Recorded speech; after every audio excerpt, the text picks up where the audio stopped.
So we're going to look at evidence that supports the hot thought, so evidence for, and we're also going to look for evidence against that says, yeah, that's maybe not 100% true, okay? Okay. And what we're going to look for is we're going to look for evidence that has different levels of strength, and I'm going to put this up here. So 1 will be weak, 2 will be medium, and 3 will be strong on both sides, okay? Okay. So 1 will be stuff like, I feel like, or I heard that, or stuff that maybe only a couple of people would agree with you on, okay? That would be that kind of evidence. So that kind of thing might be like anecdotes, or things you've heard on the street, or, you know, I heard, you know, I was on Reddit and I read something on the internet. So kind of a little bit weaker. Okay. 2 is that medium strength of evidence. So maybe something like a testimonial or some expert opinion, you know, that's stronger. Maybe at this point there might be some statistics, maybe not, but, you know, several more people would agree with you that it's true, okay?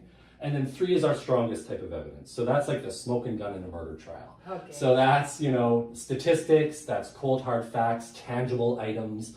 You know, by that I mean things that, you know, you can hold on to, that, you know, here's a report or here's this thing that I really know to be true. And the majority of people would agree with you. Okay. Okay? So we're going to do that. And so again, that's our evidence. And we're going to think about this thought, I shouldn't be bothering him. Okay? So let's start here. Evidence for, that's my terrible writing that says evidence for, and I shouldn't be bothering him. So just start kind of brainstorming, Ali.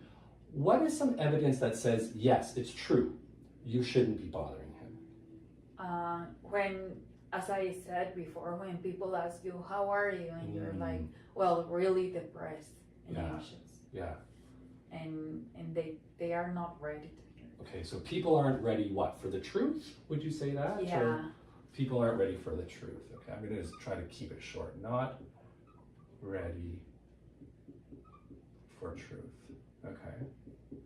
Now, let's rate our evidence here. So, is that, you know, I'll just hear from you first. What do you think? Is that a 1, 2, or 3? Is that absolutely true for everybody? Is that for some people, you know, you've heard that, you think that, you feel that? Does that make it a 1? What do you think? I think that it makes it a 2. Because, a 2. Yeah, like people is not ready, but there might be 1 or 2 person who... Yeah, okay. I'll take it. I think that sounds about what I'm thinking too. So some people might not be ready, and some people might be ready.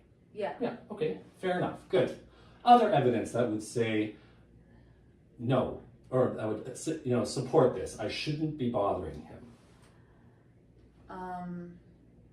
Listening people complaining about everything is annoying.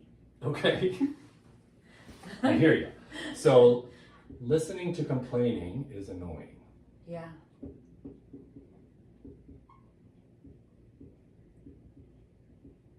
Okay. And let's rate that. What do you think? 1, 2, or 3? Almost like a 3. Yeah. Do you think, like, let's just think about that a little bit. Is it a little bit of complaining is annoying? Is it constant complaining is annoying? Is it always annoying? Constant complaining is annoying. Okay. Well, okay. But I'll put the 3 down. I think that you're right, that there can be times when it's really annoying to hear complaining. We'll kind of explore this all together in a bit here. Okay. Other evidence that says, yes, I shouldn't be bothering him. I can't think about anything. You can't think of anything else. Okay. Maybe something else will pop up if we get talking. So that's fine. So we've got 2 pieces of evidence. Maybe he's not ready for the truth, and listening to complaining is annoying. Yeah. And our evidence here for kind of a medium piece of evidence and a fairly strong piece of evidence over here. Okay. Let's move over to this column here. So evidence against, that says that this isn't 100% true all the time. What evidence would you have that says, maybe it's okay, or maybe I could tell him what's going on? Well, he has been my friend for over 3 years. Okay, so friend for 3 years.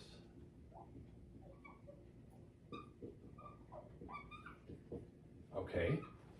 And is that a 1, 2, or a 3? I think that's a 3. Yeah, that's kind of a Yeah. fact, isn't it? Yeah. Yeah. If we were to ask him, hey, friend, how long have you been friends with Ali? What would he say? The same. 3 years. Okay. Yeah. So that's good. Okay. How is that? Let's expand on that a little bit. How does that further prove that maybe it's okay to tell him what's going on and to talk to him? With the depression and the anxiety, I think that he kind of know it. That's why he's trying to check in on me. Okay. Yeah. So he knows some things about you. Yeah. Okay. I think so. Okay. He knows about you.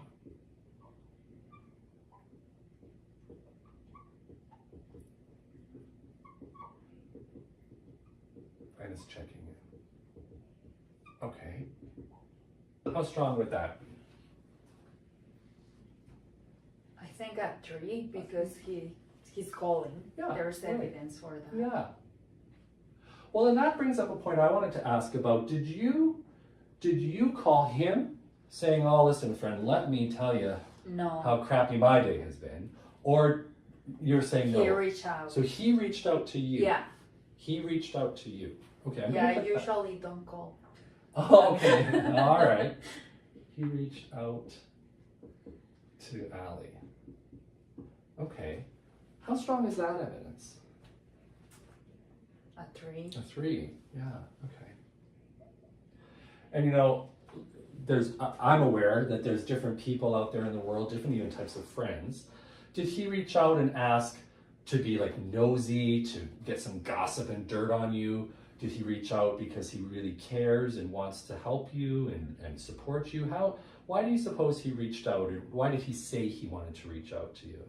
He said that he wanted to have coffee. Okay. And just a gathering. We haven't seen in a long time. Okay.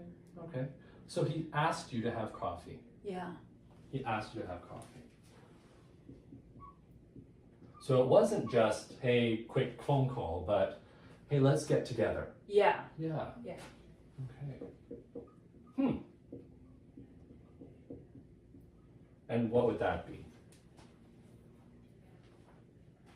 Well, a 3. Did he I say? guess. Yeah. Yeah. He said, I want coffee. So that Yeah. would be a 3. Yeah. Okay. Okay. So you've been friends with him for a long time. He reached out to you, not just a phone call, but he asked for coffee. Okay.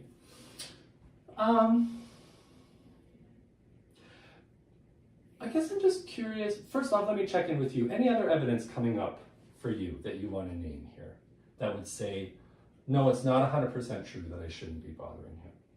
No. No. Okay. Is it okay if I ask some more questions and kind of explore this some more? I'm just really curious about these ideas that, some people aren't ready and some people don't like listening to complaining. And I think, these are compelling pieces of evidence, relatively strong. Is he the type of person who can handle what's going on? Could he handle hearing? Is he good at that? Does he want that from you? Or is he the kind of person who's, oh my gosh, I don't know what to do with that? No, I think he's good at that. Okay. He's a support worker. He's a support worker. Yeah, and Okay. he's always helping people. He's always helping people. Okay. Yeah. So does that mean he's got some training to help people? Yeah. Yeah. I think so. Okay. He's not a counselor or anything. No, okay. But, But okay. yeah. Well, and that's okay. So would it be too far to stretch to say, he's good at it or has a passion for it? Yeah. Yeah. Yeah, definitely he has a passion. Has a passion to help. Yeah. Okay, great. Okay, I'm falling behind on my rating. So he's a support worker? Yeah. 1 to 3? 1, 2, or 3? Oh, 3. 3. He has a passion? I guess 2. A 2? Okay. Yeah, we're kind of maybe guessing. Have you ever asked him, do you have a passion? Well, we have talked. Yeah, He okay. said yes. Yeah, okay. Yeah. Yeah, okay. And even outside of that, you know, how would you, do you think of him as a good friend, a safe friend who you can share with? Yeah, I think so. You do, okay. So you feel like he's a safe, good friend? Yeah. Okay. Do you have any stronger evidence that says he is a good, safe friend? Does he keep your secrets? Does he help you feel better? Well, yeah. Okay. He has helped me feel better in the past. Has helped in the past. Yeah, and whatever I share with him, it wasn't like gossiping or anything. So no gossip, okay. Okay. Okay, let's give these numbers. So he feels to you, kind of at a subjective level, gut level, that's why I'm pointing to my tummy, that he's a good friend. What would be the evidence? How strong would that be? I guess I do, because I still feel that if we share more time together, that could increase. Yeah, okay. So it could be that there could be more connection there. That Yeah. makes sense. Okay. Yeah. And he's helped you in the past. Yeah. Is that a 1, 2, or 3? He helped me, but I guess that I pushed him away. Okay. Okay. Yeah, So like he was starting, Yeah. and then the stop Okay. sign. The stop sign came Yeah, up. yeah. Okay.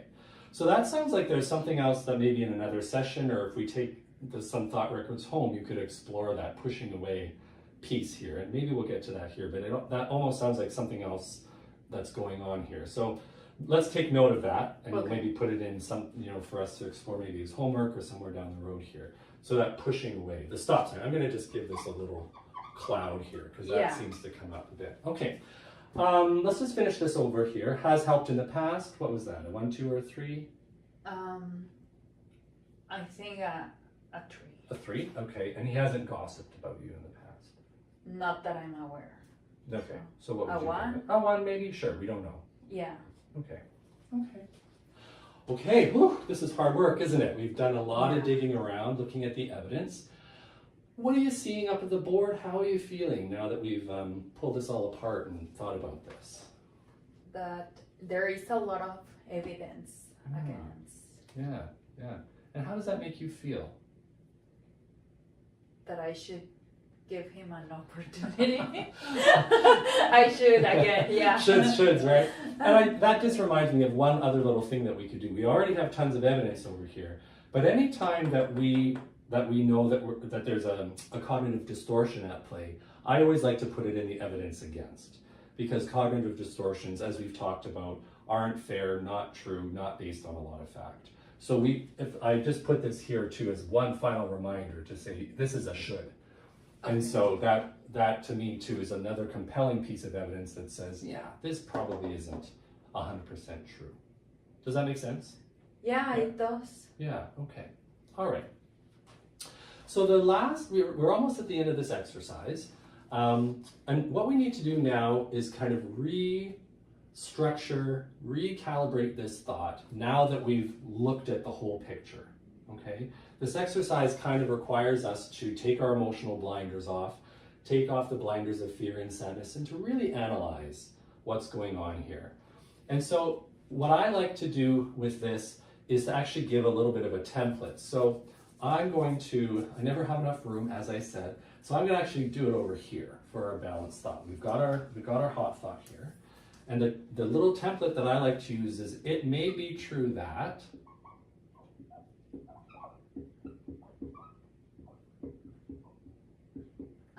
blank, just a sec, and, always and not but, it is also true that.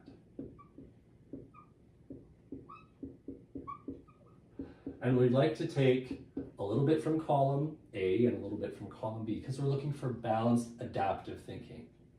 Okay. So if you look at the whole picture now and think about restructuring this thought, what would it be? What comes to mind? Something like, it may be true that I'm scared of bothering people. Okay.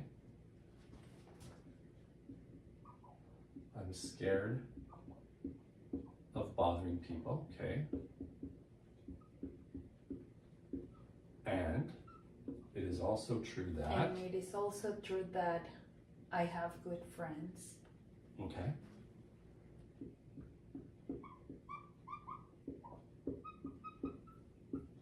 that I have good friends. And is that enough, do you think, or should we add anything else? I think that's enough, because then if I have good friends, I can reach out to them. Okay, great. Yeah, because there's something kind of, in my mind, playing in the background here that you kind of addressed there, where you say, it is also true that I have good friends that can support me, or good friends that I can reach out to. Do we want to write that down, or do you think that... I resonate with the sentence of they can support me. Okay, can I write that down? Yeah. Here? Okay. It is also true that I have good friends who can support me. Yeah. Maybe can and do support me. Yeah. Okay. All right. So there's our restructured thought. As you notice, it's often a little longer than the hot thought, because we have to kind of qualify it. It may be true that I am scared of bothering people, and it is also true that I have good friends who can and do support me. Okay, great. Last step. If we go back up here to our emotions, and this is the thought in the driver's seat now. Okay. Do these numbers change at all? Oh yeah. Okay. I'm going to choose a different color here. How do they change? Let's start with anxiety. How does that change? Anxiety will be like a 20, because it's still, the fear is a little bit there.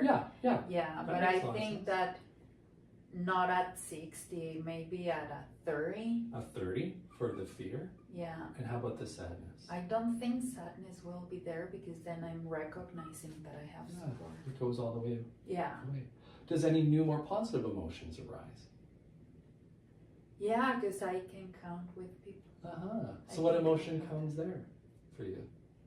Excitement and happiness. Yeah, okay. Okay. What do you think of this exercise?